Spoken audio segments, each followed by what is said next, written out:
बच्चों, मैं हूं आपका टीचर सर एहसन और मैं आपको पढ़ा रहा हूं सोशल स्टडी। तो प्यारे बच्चों, आपकी बुक का क्लास 8 की बुक का चैप्टर नंबर 2 स्टार्ट करने जा रहे हैं, जिसका पहला लेक्चर हम आज स्टडी करेंगे। पेज नंबर 23 और 24 आज हमें स्टडी करने हैं। तो प्यारे बच्चों, आज जो हमारा टॉपिक है उसका नाम है बर्रे सगीर में बरतानवी राज। क्या नाम है हमारे टॉपिक का? बर्रे सगीर में बरतानवी राज, यानी बर्रे सगीर में ब्रिटिश की हुकूमत किस तरह से आई। और ब्रिटिश कौन थे? अंग्रेज़ थे। कौन थे? अंग्रेज़। तो सिंपल वर्ड में समझें तो बर्रे सगीर में अंग्रेज़ों की हुकूमत। किसकी हुकूमत? बर्रे सगीर में अंग्रेज़ों की हुकूमत किस तरह से आई, किस तरह से इन्होंने कदम जमाया और किस तरह से इन्होंने इसके ऊपर हुकूमत की, कब से लेके कब तक इन्होंने हुकूमत की, ये सब कुछ इसमें हम स्टडी करेंगे। बर्रे सगीर आपको पता है ना किसे कहते हैं? बर्रे सगीर से मुराद क़याम पाकिस्तान से पहले, यानी पाकिस्तान के आज़ाद होने से पहले इंडिया और पाकिस्तान दोनों एक ही मुमलिकत थी, दोनों एक साथ ज्वाइंट हुए थे। उस ज़मीन को, पूरी ज़मीन को जिस पे पाकिस्तान और इंडिया एक साथ ज्वाइंट हुए थे पाकिस्तान आज़ाद होने से पहले, उस पूरी ज़मीन को क्या कहते हैं? बर्रे सगीर। इंग्लिश में सब कॉन्टिनेंट और उर्दू में बर्रे सगीर। पाकिस्तान और इंडिया का जो पूरा ख़ित्ता था, जो मिक्स हुआ हुआ था पूरा ख़ित्ता था, उस पूरे ख़ित्ते को क्या बोलते थे? बर्रे सगीर। 1947 से पहले बोलते थे। 1947 के बाद जब पाकिस्तान और इंडिया आज़ाद हो गए तो इनके अलग अलग नाम जो है वो रख दिए गए। ये बर्रे सगीर अब नहीं कहलाएगा। पाकिस्तान और इंडिया अलग अलग मुल्क अब बन चुके हैं, ठीक है। तो आज़ाद होने से पहले की बात की जा रही है। पाकिस्तान आज़ाद नहीं हुआ था तो उससे पहले बरतानवी जो राज था बर्रे सगीर पे, वो किस तरह का था, इनकी हुकूमत किस तरह की थी, तो उसके बारे में हम रीड करने जा रहे हैं। तो प्यारे बच्चों, जल्दी से पेज नंबर 23 ओपन कर लीजिए तमाम बच्चे। Very good. सो स्टार्ट करते हैं हम अपना topic. Page number 23, page number 23 सबने ओपन कर लिया? Very good.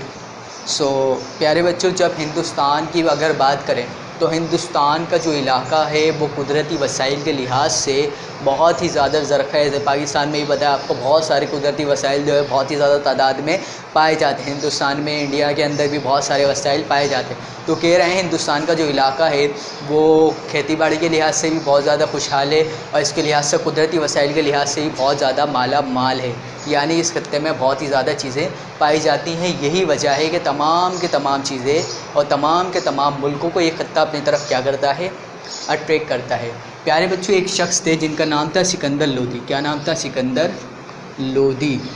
तकरीबन 15वीं सेंचुरी के ये शख्स हैं, ठीक है, सिकंदर लोदी।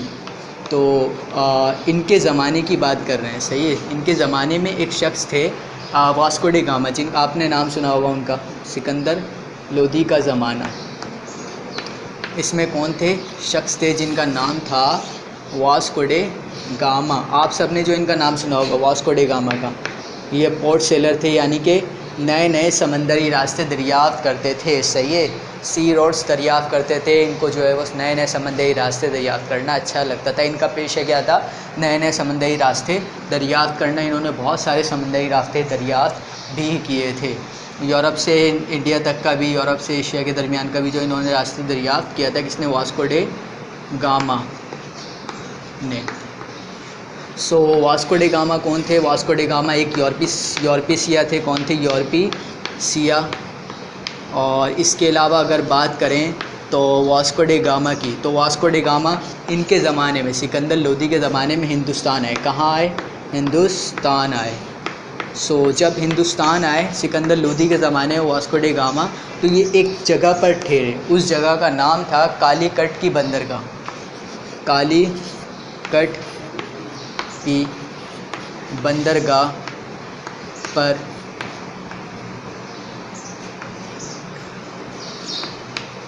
आराम किया।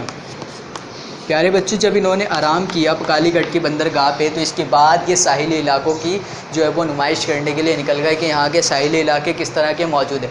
जब इन्होंने साहिली इलाकों की सियाहत के लिए जब निकले, जब वो वहाँ पर पहुँचे साहिली इलाकों के करीब, तो उन्होंने देखा कि यहाँ पे बहुत ही ज़्यादा तादाद में जो है वो मसाले जात, गरम मसाले वगैरह उगाए जाते हैं। और इन गरम मसालों की जब बातचीत की तो उनको पता चला कि जो गरम मसाले हैं इनकी मांग पूरी दुनिया के अंदर मौजूद है। और तो उन्होंने सोचा ये जो गरम मसाले हैं और तो ये जो गरम मसाले और सूती कपड़ा है, सूती कपड़ा और गरम मसाले, ये दोनों चीज़ों की मांग पूरी दुनिया के अंदर बहुत ही ज़्यादा मशहूर थी। यानी पूरी दुनिया में ये जो है वो हिंदुस्तान से गरम मसाले और सूती कपड़ा बड़ी तादाद में एक्सपोर्ट किया जाता था। तो जब इन्होंने देखा कि भाई इस ज़माने की बात नहीं कर रहे, सिकंदर लोदी के ज़माने की बात कर रहे हैं, ठीक है, 15वीं सेंचुरी की, तो उस ज़माने में जो है वो इनकी मांग बहुत ज़्यादा थी। तो आपके क्या नाम है, वास्को डी गामा, इन्होंने सोचा कि हम हिंदुस्तान से यूरोप जो है वो गरम मसाले जो है वो भिजवा सकते हैं, क्योंकि तिजारती रास्ता, समंदरी रास्ता तो इन्होंने दरियाफ्त कर लिया था। उन्होंने सोचा तिजारत के ज़रिए हम गरम मसाले यहाँ से भिजवा सकते, तो इन्होंने ऐसी किया, इन्होंने गरम मसाले वहाँ पे भिजवाए। जब वास्को डी गामा का टाइम अवर हो गया, क्या हो गया, अवर हो गया, तो उसके 100 साल बाद, कितने साल बाद, 100 साल बाद, 100 साल समझते हैं ना, 15वीं सेंचुरी चल रही है, तो कौन सी सेंचुरी हो जाएगी, 16वीं सेंचुरी लग जाएगी। कौन सी सेंचुरी लग जाएगी, 16। 100 साल बाद वास्को डी गामा की 100 साल बाद जो है वो आपके एक और कौम आई जिसका नाम था पुर्तगाल। क्या नाम थे, पुर्तगाल आए। कौन आए, पुर्तगाल आए। जब पुर्तगाल प्यारे बच्चों यहाँ पर आए तो इन्होंने हिंदुस्तान के साहिली इलाकों, साहिली इलाके समझते हैं, समंदरी इलाके जो होते हैं, समंदर के करीब जो इलाके कहलाते हैं, इलाके जो होते हैं वो साहिली इलाके कहलाते हैं। तो पुर्तगाल आया, वो उन्होंने हिंदुस्तान के साहिली इलाकों पे अपनी बस्तियाँ आबाद करना शुरू कर दी, सही है। उसके बाद इन्होंने छापे खाने की ऐजाद का जायज़ा भी दिया, यानी जो है वो छापे खाने की ऐजाद भी जो है वो किसने की, पुर्तगाल ने ही की, 16वीं सेंचुरी के अंदर। तो हम लिख सकते हैं कि छापे खाने की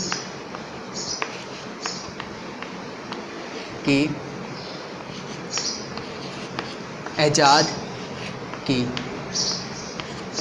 प्यारे बच्चों। लेकिन जब इन्होंने छापे खाने की ईजाद कर ली थी तो इन्होंने मुग़ल का दौर चल रहा था। आपको पता है कि 15वीं सेंचुरी से लेके 19वीं सेंचुरी के दरमियान में पूरा जो है वो हिंदुस्तान पे, बर्रे सगीर पे मुग़लों की हुकूमत रही। तो यहाँ पे जो है वो ऐसी ट्रैवल करने के लिए इन्होंने अपनी बस्तियाँ बसा ली। अब ये लोग, जब मुग़ल का दौर चल रहा है, मुग़ल शहंशाह बादशाह का जो है वो दौर चल रहा है, यहाँ पर शाहजहाँ का दौर चल रहा था, ठीक है।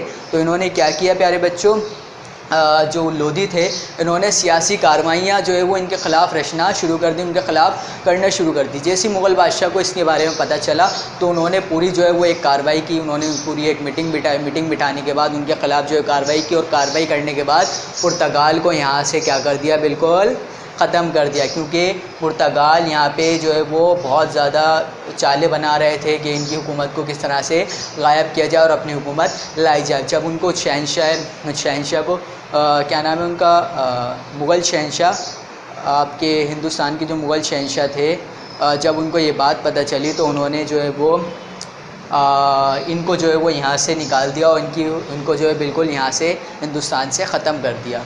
जब इनकी हुकूमत, जब ये लोग यहाँ से ख़त्म हो गए और यहाँ से चले गए तो उनके बाद पुर्तगालियों के बाद यहाँ पे वलन ज़ैदी आए। कौन आए प्यारे बच्चों, वलन ज़ैदी आए पुर्तगाल के बाद। पुर्तगाल के बाद प्यारे बच्चों, पुर्तगाल के बाद कौन आए, वलन ज़ैदी आए। कौन आए, वलन ज़ैदी आए। वलन ज़ैदी आए। प्यारे बच्चों, जो वलन ज़ैदी यहाँ पर आए थे, इन्होंने अपनी पूरी की पूरी, वलन ज़ैदियों ने अपनी पूरी की पूरी तिजारती जो सरगर्मियाँ थी साहिली इलाकों पे, जो हिंदुस्तान के साहिली इलाकों पे जो तिजारती सरगर्मियाँ की जाती थी, उनके ऊपर अपना असर और रसूख जो है वो बढ़ा लिया था। यानी तिजारती सरगर्मियों में बहुत ज़्यादा हिस्सा लेना शुरू कर दिया था और वहाँ पे जम के बैठ गए थे। कौन, वलन ज़ैदी, तिजारती सरगर्मियों में अपना रसूख जमा लिया,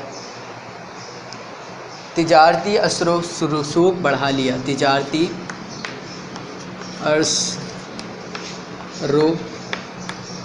रसूख बढ़ा लिया। बात समझ में आ गई, वेरी गुड। तो उसके बाद जब ये वक्त गुज़रता गया तो 16वीं सदी के अंदर जो यूरोप के लोग थे उन्होंने अंग्रेज़ों को लालची निगाहों से देखना शुरू कर दिया, क्योंकि अंग्रेज़ जो है वो बहुत सारे काम कर रहे थे।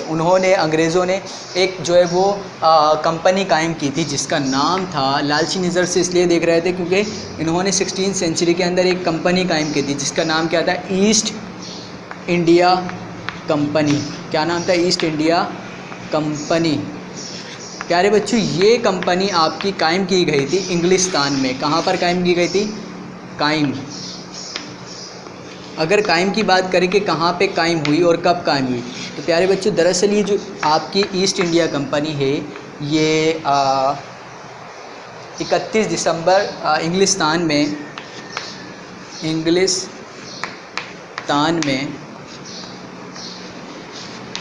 31 दिसंबर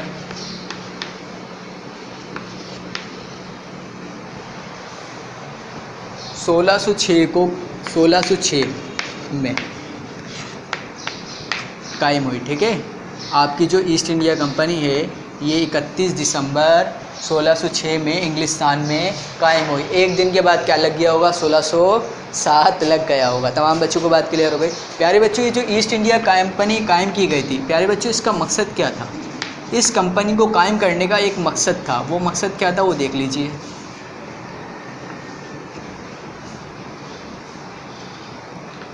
मकसद, इस कंपनी को कायम करने के पीछे, कोई भी चीज़ कायम की जाती है तो उसके पीछे उसका मकसद होता है कि भाई हम इस मकसद के तहत इस चीज़ को कायम कर रहे हैं। तो प्यारे बच्चों, इस कंपनी को कायम करने का मकसद दरअसल आपके पास इंडोनेशिया वगैरह में फैक्ट्रियां कायम करने, इंडोनेशिया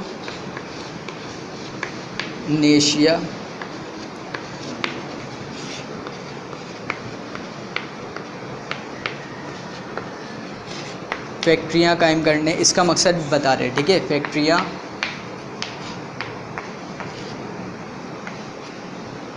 कायम करने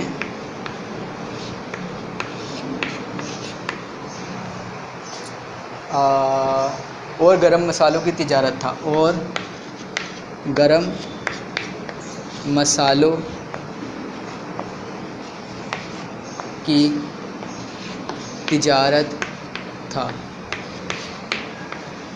दरअसल जो ईस्ट इंडिया कंपनी वो इसलिए कायम की गई थी कि वो इंडोनेशिया में अपनी फैक्ट्रियां कायम करे, और फैक्ट्रियां कायम करने के साथ साथ जो गरम मसाले हैं उनकी तिजारत भी ये कंपनी जो है वो करे। आहिस्ता आहिस्ता इंग्लिस्तान से ये हिंदुस्तान में आना शुरू हो गई, और हिंदुस्तान के साहिली इलाकों पर भी ये जो है वो आके इसने बहुत सारे इलाकों में बहुत सारे शहरों में जो है वो अपनी जो है वो तह जमाना शुरू कर दी। मिसाल के तौर पे इसने आहिस्ता आहिस्ता वक्त गुजरता गया जैसे जैसे, तो इसने अपनी अपनी कंपनियां इंग्लिस्तान से हिंदुस्तान में, हिंदुस्तान के साहिली इलाकों से काफ़ी सारे शहरों में आई।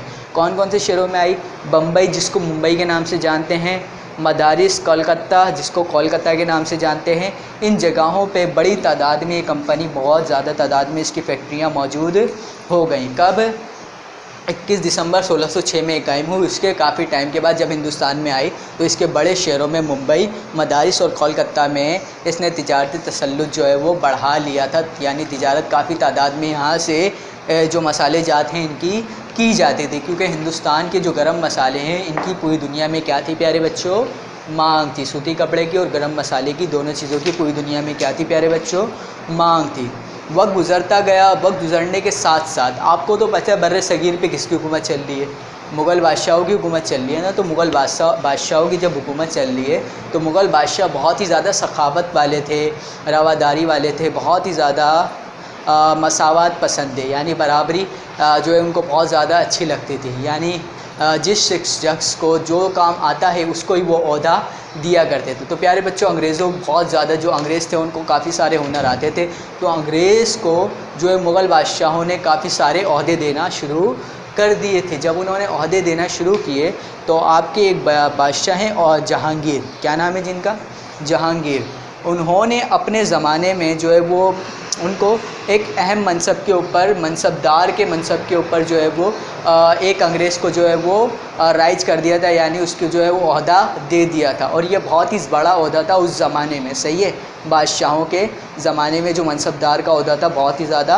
बड़ा था। आहिस्ता आहिस्ता वक्त गुजरता गया तो उन्होंने, अंग्रेज़ों ने फिर काफ़ी सारी पॉलिसियाँ बनाने शुरू कर दी कि भाई हम किस तरह से पूरे हिंदुस्तान पे अपनी हुकूमत को जमाएं, क्योंकि उनको ओहदे तो मिलना शुरू हो गए थे वहाँ पे। जब ओहदे मिलना शुरू हो गए तो उन्होंने सोचा कि पूरे हम मुल्क के ऊपर क्या कर लेते हैं, पूरे बर्रे सगीर पे हम क्या कर लेते हैं, हमला कर लेते हो। तो उन्होंने इसके बारे में सोचा कि हम पूरे बर्रे सगीर पर हमला कब्ज़ा कैसे जमाएं। तो आगे का रीड करते हैं हम, पहले इससे कॉपी कर ले जल्दी से, ठीक है। तो तमाम बच्चों यहाँ तक तमाम बातें क्लियर हैं, ठीक है प्यारे बच्चों, तो ये कॉपी कर लें, सही। तो कोई कन्फ्यूजन वगैरह तो नहीं है ना इसमें अभी आपको, वेरी गुड।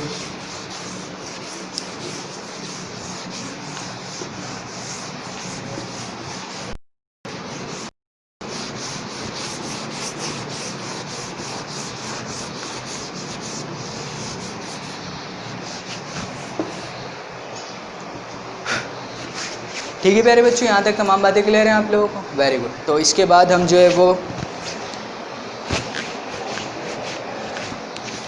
आगे का देखते हैं कि जब हम बात कर रहे थे कि अंग्रेज़ों ने जो है वो पॉलिसियाँ बनाने शुरू कर दी थी कि भाई हम आहिस्ता आहिस्ता पूरी जो हो बर्रे सगीर के ऊपर क्या जमा लेंगे, अपनी हुकूमत जमा लेंगे, ये बात हम जो है वो कर रहे थे, ठीक है।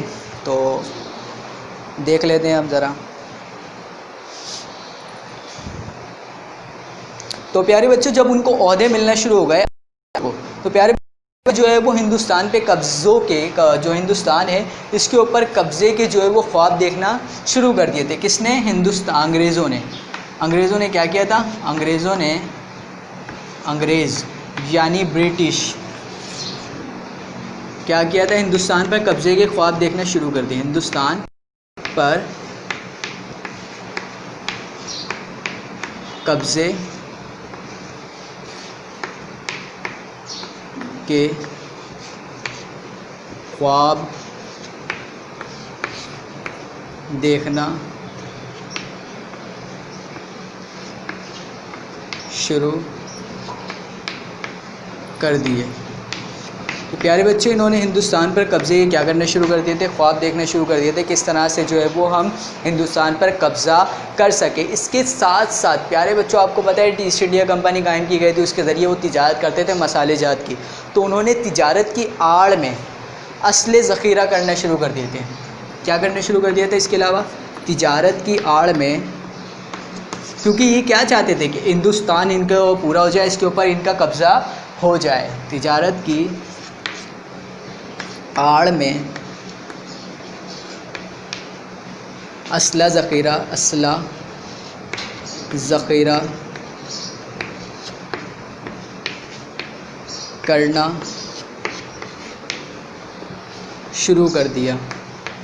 शुरू कर दिया। इन्होंने तिजारत की आड़ में जो है वो असला ज़ख़ीरा करना शुरू कर दिया था। जब इन्होंने असला ज़ख़ीरा शुरू कर दिया तो इनके पास बहुत ज़्यादा तादाद में असला जो है वो मौजूद हो गया। फिर इन्होंने एक पॉलिसी बनाई। क्या बनाई? पॉलिसी क्या थी? और पॉलिसी के ऊपर बहुत ज़्यादा अक्लमंदी के साथ, बहुत ज़्यादा चालाकी साथ ये जो है सारे काम कर रहे थे कि इसके ऊपर जो है पूरे हिंदुस्तान पे इनका जो है वो कब्ज़ा हो जाए, ठीक है। तो इन्होंने जो पॉलिसी बनाई उसका नाम था तकसीम करो और हुकूमत करो। क्या नाम था? तकसीम करो और हुकूमत करो। पॉलिसी का क्या नाम था? तकसीम करो और हुकूमत करो, ठीक है। तो इन्होंने पॉलिसी बनाई थी और पॉलिसी जब इन्होंने बना ली थी तो इन्होंने एक काम और किया था। इन्होंने ये काम किया, जो जितने भी बड़े राजा थे, जितने बड़े बड़े नवाब थे पूरे बर्रे सगीर के, इन्होंने एक दूसरे के ख़िलाफ़ इनको भड़काना शुरू कर दिया था। इन्होंने ये बात कही कि भाई आप लोग तस्लीम करो और अपनी अपनी जो है वो हुकूमत राइज करो, क्योंकि सारे पहले मसावत बराबरी के साथ रहा करते थे, क्योंकि मुग़ल बादशाह का दौर था, मुग़ल बादशाह मसावत पसंद थे। तो इन्होंने जो है वो एक दूसरे के साथ एक दूसरे को लड़ाना शुरू कर दिया। लेकिन अभी कहानी ख़त्म नहीं हुई है, अभी बाकी की कहानी बाकी है कि भाई लड़ाना तो शुरू कर दिया, अब लड़ना तो शुरू होगा। लेकिन मैसूर के एक बादशाह थे। कौन थे? मैसूर के हुक्मरान थे। दक्कन की रियासत है मैसूर। तो मैसूर के जो है वो एक हुक्मरां थे जिनका नाम था हैदर अली। क्या नाम था? हैदर अली। हैदर अली इस पूरे अंग्रेज़ की पॉलिसियों को भाप चुके थे। जो अंग्रेज़ चालें चल रहा था वो तमाम की तमाम चालें ये भाप चुके थे। इन्होंने इनकी चालों को नाकाम करने के लिए अंग्रेज़ के साथ पूरी 2 जंगें लड़ी। 2 जंगों के बाद दूसरी जंग में जो हैदर अली है वो शहीद हो गए। जब वो शहीद हो गए तो उनके बेटे टीपू सुल्तान, नाम सुना है ना आपने? Very good. सुल्तान टीपू ने, जो हैदर अली के बेटे थे सुल्तान टीपू ने अपने जो वालिद साहब हैं उनकी जगह ली और उनकी जगह लेने के बाद उन्होंने भी 2 जंगें लड़ी। सही है, 2 जंगें लड़ी और काफ़ी वो कामयाब भी हो चुके थे। प्यारे बच्चों, जो चौथी जंग थी, जो चौथी जंग हो रही थी उनके दरमियान, अंग्रेज़ के दरमियान और सुल्तान टीपू के दरमियान जो चौथी जंग हो रही थी, तो जंग होते हुए जो सुल्तान टीपू के जानशीन थे, सुल्तान टीपू के वज़ीर थे मीर सादिक। क्या नाम था सुल्तान टीपू के वज़ीर का? मीर सादिक। मीर सादिक ने सुल्तान टीपू के साथ क्या कर ली थी? गद्दारी कर ली थी। और किसके साथ मिल गए थे? अंग्रेज़ के साथ। मीर सादिक जैसे ही अंग्रेज़ के साथ मिले तो उन्होंने सुल्तान टीपू को क्या दे दिया? धोखा दे दिया, उनके साथ गद्दारी कर ली। और गद्दारी करने के बाद वो जैसे उन्होंने गद्दारी करी तो गद्दारी करने के बाद जो सुल्तान टीपू थे वो उस जंग में क्या हो गए थे? शहीद हो गए। जैसे सुल्तान टीपू शहीद हुए तो अंग्रेज़ ने नारा लगाना शुरू कर दिया, हिंदुस्तान जो है वो हमारा हो गया। वो अंग्रेज़ बड़ी खुशी के साथ, बड़े चिल्ला कर बरमला हो के बिल्कुल आज़ादी के साथ जो है वो नारा लगाते कि हिंदुस्तान हमारा हो गया। इसके बाद आहिस्ता आहिस्ता बंगाल, बिहार के इलाकों पे अंग्रेज़ काबिज़ होने शुरू हो गए, यानी इनकी जो हुकूमत आने शुरू हो गई। आहिस्ता आहिस्ता आगरा पर, दिल्ली पर, पंजाब पर, सिंध पर भी कब्ज़ा कर लिया। और इस तरह से आहिस्ता आहिस्ता वक्त गुज़रता गया। तो उसके साथ साथ जो मुग़ल बादशाहों की हुकूमत थी वो भी ख़त्म हो गई और पूरे बर्रे सगीर पर किसकी हुकूमत आ गई? अंग्रेज़ों की हुकूमत आ गई। तो प्यारे बच्चों, समझ आया कि ब्रिटिश जो आपके अंग्रेज़ थे इनकी बर्रे सगीर पर हुकूमत किस तरह से आई। ठीक है, तो एक छोटा सा खुलासा ले लेते हैं पूरे चैप्टर का जितना हमने पढ़ा। ठीक है, तो ताकि आपको तमाम बातें क्या हो जाएं? क्लियर हो जाए। ठीक है, तो छोटा सा खुलासा लेंगे, 2 मिनट का, 3 मिनट का। सही है, ज़्यादा बड़ा नहीं लेंगे। तो हमने इसके अंदर ये स्टडी किया कि हिंदुस्तान जो है वो एक बहुत ही ज़्यादा जो है वो खुशहाल जो है वो मुल्क था कुदरती वसाइल के लिहाज से। तो सिकंदर लोदी के ज़माने में एक जो है वो शख्स थे, यूरोपीय सियाह थे, जिनका नाम था Vasco D gamma. Vasco D gamma Hindustan है। हिंदुस्तान आने के बाद जो है वो उन्होंने कालीकट की बंदरगाह पे आराम किया। आराम करने के बाद साहिली इलाकों पे गए। साहिली इलाकों पे जब गए तो उन्होंने वहाँ पे क्या देखे?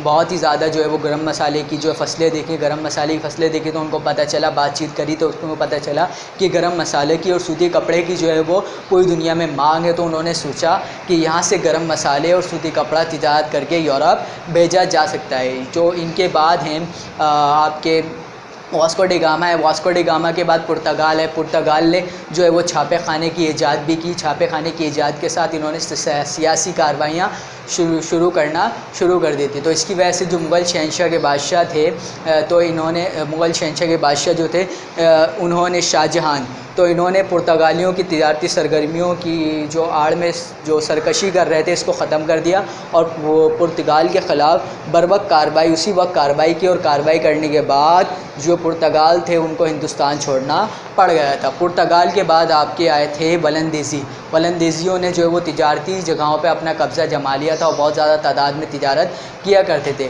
उसके बाद जो आपके 16वीं सदी का जब इख्तिताम हो रहा था, यूरोप की जो कौम थी उसने अंग्रेज़ को लालची भरी नज़रों से देखना शुरू कर दिया था, क्योंकि 16वीं सदी के अंदर क्योंकि वो बहुत ज़्यादा तिजारत कर रही थी। तो फिर 16वीं सदी में अंग्रेज़ ने एक कंपनी कायम की जिसका नाम था ईस्ट इंडिया कंपनी। क्या नाम था? East India company. इसका मकसद ये था कि इंडोनेशिया और इसके मालिक में वो फैक्ट्रियाँ कायम करे और इसके अलावा मसाले जात की जो है वो गरम मसाले की तिजारत करे। इसके बाद आहिस्ता आहिस्ता वक्त गुजरता गया तो उन्होंने हिंदुस्तान में भी अपनी फैक्ट्रियाँ जमाने शुरू कर दी। फैक्ट्रियाँ लगाईं, साहिली इलाकों पे लगाईं। उसके बाद मुंबई में, कोलकाता में और इसके अलावा मदारिस में भी अपनी जो है वो फैक्ट्रियाँ लगाना शुरू कर दी और तिजारत जो बड़ी तादाद में इन्होंने करना शुरू कर दी। उसके बाद जब देखा कि हिंदुस्तान में काफ़ी सारा काम कर रहे हैं अंग्रेज़ और इनके पास काफ़ी सारा हुनर भी है। तो उसके बाद जो आपके मुग़ल बादशाह थे जहांगीर, उन्होंने जो है वो अंग्रेज़ को जो है वो ओहदों के ऊपर फाइज़ करना, मुख्तलिफ़ किस्म के ओहदों पे फाइज़ करना शुरू कर दिया था। तो उन्होंने अपने जो है वो एक अंग्रेज़ को जो है मनसबदार के ओहदे के ऊपर फाइज़ किया था। उस ज़माने में बहुत बड़ा ओहदा था, ठीक है, ये मनसबदार का।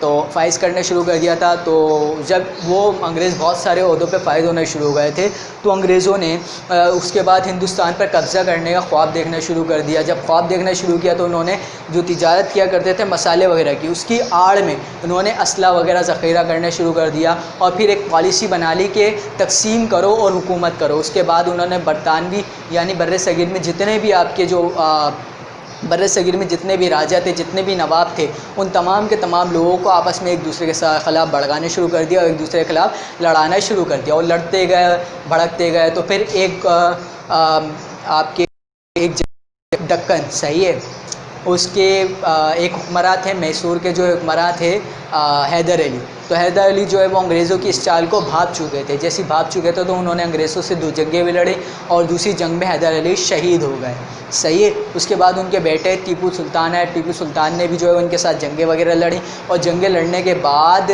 जो है वो 2 जंगों में कामयाब हो गए। फिर जब चौथी जंग लड़ रहे थे वो, तो उनके जो वज़ीर थे मीर सादिक, उन्होंने उनके साथ क्या कर ली, गद्दारी कर ली और अंग्रेज़ के साथ मिल गए। अंग्रेज़ों के साथ मिलने के बाद जो है वो उनको जाम शहादत जो है वो नोश कर गए, यानी उनको जो है वो उनको जो है वो शहीद कर दिया। जैसे ही वो शहीद हुए टीपू सुल्तान, तो अंग्रेज़ ने बर वक्त नारा लगाया, बरमला हो गए, बिल्कुल खुशी के साथ नारा लगाया कि भाई हमारा जो हिंदुस्तान है वो हिंदुस्तान हमारा हो गया, अब हम हमारी जो है वो इसके ऊपर हुकूमत होगी। इसके बाद उन्होंने बंगाल पे कि बंगाल और बाहर के इलाकों पे जो है वो काबिज़ होगा। इसके बाद आहिस्ता आहिस्ता दिल्ली पर, पंजाब पर, सिंध पर भी कब्ज़ा कर लिया और आहिस्ता आहिस्ता वक्त के साथ साथ इन्होंने पूरी मुगलिया सल्तनत का ख़ात्मा कर दिया। तो प्यारे बच्चों, समझ में आया आपको किस तरह से बर्रे सगीर पर बरतानवी राज का स्टार्ट हुआ? सही है, इंट्रोडक्शन क्लियर है, ठीक है। अब राज तो इनका आ गया, इसके बाद वाले जो टॉपिक्स होंगे, इसके बाद वाले जो लेसन होंगे, इसमें हम स्टडी करेंगे कि जब इनका राज आ गया यानी इनकी हुकूमत आ गई, तो इन्होंने जो हिंदुस्तान है इसके ऊपर किस तरह से हुकूमत की, ठीक है। तो तमाम बच्चे कॉपी कर लीजिए जल्दी से। वेरी गुड, कॉपी कर लिया, सही है।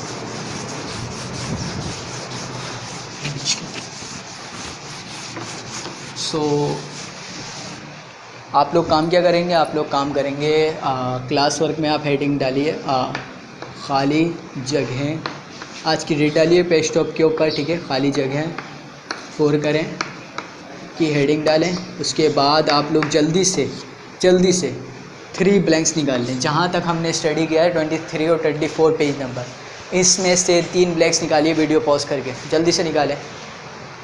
वेरी गुड, निकाल लिया। अब हेडिंग डालिए सवालात के जवाब दीजिए, सवालात के जवाब दीजिए। क्या करना है आप लोगों को? सवालात के जवाब देने हैं। नंबर 1 क्वेश्चन, ठीक है। सो नंबर 1 क्वेश्चन है आपके पास,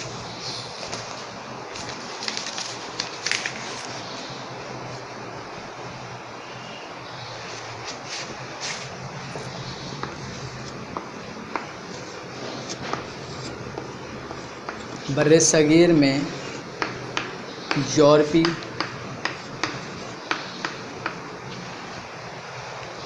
अक़वाम की आमद का सिलसिला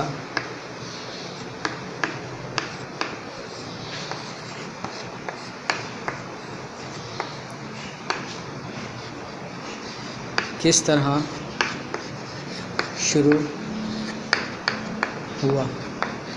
क्या बताना है प्यारे बच्चों? आपको बताना है जो आपका बर्रे सगीर है, इसमें जो यूरोपीय अक़वाम है उसका सिलसिला यहाँ पर किस तरह से स्टार्ट हुआ, ठीक है। तमाम बच्चों को बात क्लियर हो गई। बर्रे सगीर में यूरोपीय अक़वाम की आमद का सिलसिला किस तरह शुरू हुआ? आपके जो यूरोपीय सियाह थे, वास्को डे गामा जब यहाँ पे आए थे तो उन्होंने तिजारत करके जो है वो मसाले जात भेजने का वहाँ पे सफ़र किया था। जब वो वापसी वहाँ पर गए थे तो उसके बाद से इसका सिलसिला स्टार्ट होना शुरू हो गया था। क्लियर हो गई बात? Very good. तो सिंपल छोटा सा जवाब है, आप लिख लीजिएगा, ठीक है। Question number 2, east India company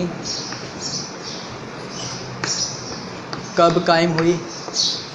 कब कायम हुई?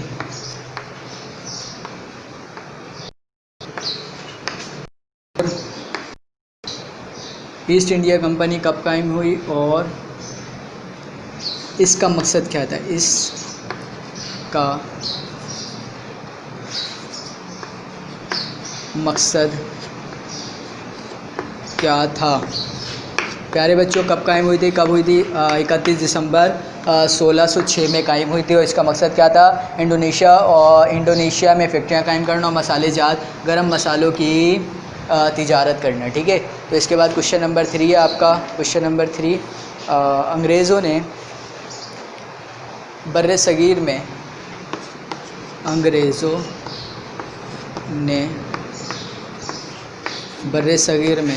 बर्रे सगीर में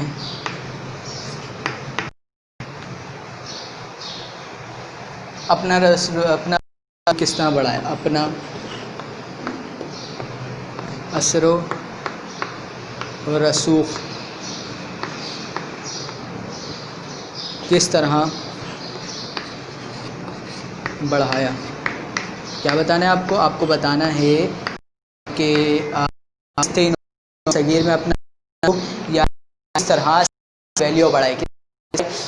यहाँ पे जो है वो काम करने शुरू कर दिए। काम करने के साथ साथ जो आपके यहाँ के जो बादशाह थे, यहाँ के जो बड़े बड़े नवाब थे और यहाँ के नवाब के साथ साथ राजा वगैरह थे, तो इनको एक दूसरे के खिलाफ़ भड़काने शुरू कर दिया था। और इन्होंने एक पॉलिसी बनाई थी, तकसीम करो और हुकूमत करो। इसकी बुनियाद पर इन्होंने अपना असर रसूख बढ़ाना शुरू कर दिया था। तो प्यारे बच्चों, तमाम बातें क्लियर हो गई? ठीक है, तो तीनों सवालात के जवाब कीजिए तमाम बच्चे।